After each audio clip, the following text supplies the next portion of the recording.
Hi, I'm Jesse Waters, in for Bill O'Reilly. Thanks for watching us tonight. Let's get right to our top story, Donald Trump versus Bill Clinton. The Donald hasn't been afraid to attack anyone during the campaign, and now it's Bill Clinton's turn in an effort to bring down Hillary. I think he is fair game because his presidency was really considered to be very troubled, to put it mildly, because of all of the things that she's talking to me about. She's got to be careful. You know, it's got to be fair. And we all have to fight fairly, and we have to fight, you know, for the good of the country, for the good of the people, for the good of everybody. But we have to fight fairly. And she's playing the woman's card, and it's like, give me a break. Top Democrats immediately fired back. I think that Donald Trump or any candidate on the other side of the aisle would raise Bill Clinton as somehow a negative to their peril. I think every poll I've ever seen shows that if President Clinton were a candidate tomorrow, he'd be reelected. Today, Trump tweeted this, quote, "If Hillary thinks she can unleash her husband with his terrible record of women abuse while playing the women's card on me, she's wrong." Joining us now with a reaction from Dallas, Trump campaign spokesperson Katrina Pearson, and from Washington, Democratic strategist Richard Goodstein. So, Richard, it looks like Trump has really hit a nerve here. We're hearing privately that the Clinton camp is seething over this attack on Bill Clinton's infidelities.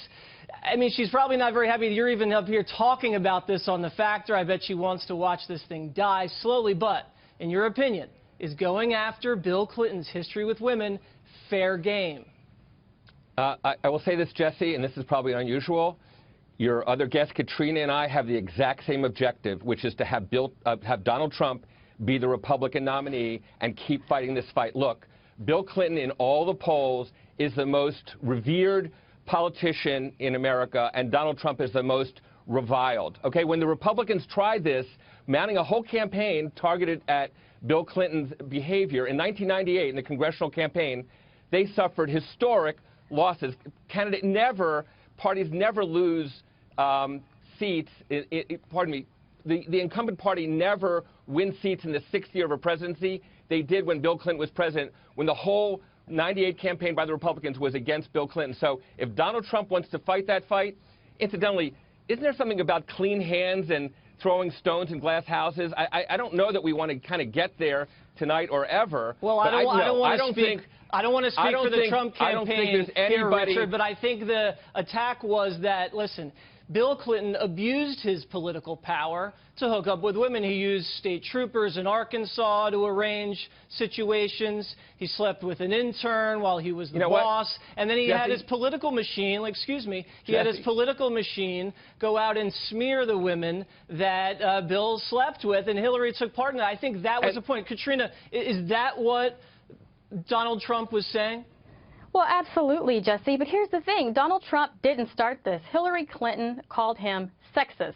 So, of course, he's going to respond right back to her. But this is the mosquito biting the iron bull, Jesse. Hillary Clinton is campaigning with a woman that claims she was raped, ended up having to pay out a lawsuit, and she's campaigning on all rape victims should be heard. And when she was asked at one of her own campaign events, do all women need to be heard? Because we already know there are several women that have rape allegations against Bill Clinton, and she said only until they're proven to be lies. But this is the problem that I have with this, because Hillary Clinton herself, back in the 80s, actually represented a man that brutally raped a 12-year-old little virgin girl, and she laughed about getting him off. This little girl was in a coma, Jesse. She could never have children, and she laughed about getting him off.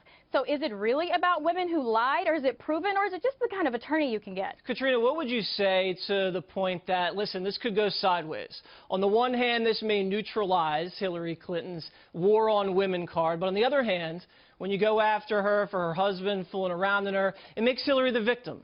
And we know when Hillary's the victim, she gains sympathy, and she does well. Do you see that maybe going the other way on your candidate?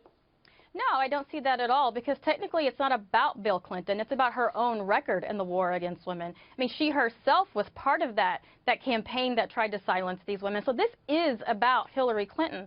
But more importantly, all she has is to run as a woman. She's going to run and play the victim. And frankly, women aren't buying it because she's statistically tied with women with all of the top Republican candidates. So, of course, she's not happy that this discussion is up. But at the end of the day, Jesse, women are going to be voting for economic prosperity, and they're going to be voting for someone that wants to keep radical Islamic extremism outside of the country, whereas Hillary Clinton has done nothing but make things worse. Jesse, that's the point. When Donald Trump said he was, quote, troubled by the Clinton presidency, which part? Was it the peace or the prosperity that troubled him? Was it the 23 million jobs? Was it the economic growth? Or was it the balanced budgets that troubled him about the Bill Clinton presidency, which I bet you there are tens of millions of people who don't really know, who were too young at the time to remember that, who, if they want to fight that fight again about what economic growth looks like, that's Exhibit A, is the Bill Clinton presidency. Right. You're absolutely right. You're absolutely right because that was Speaker Newt Gingrich that pushed all those economic reforms. Exactly. And Bill Clinton was a bystander. Bill Clinton vetoed all of that stuff at least 4 times, where the Republicans had to shut the government down at least 4 times to bring him along. So I'm happy to have that debate too. I think what they're saying is that yes, there was peace and prosperity,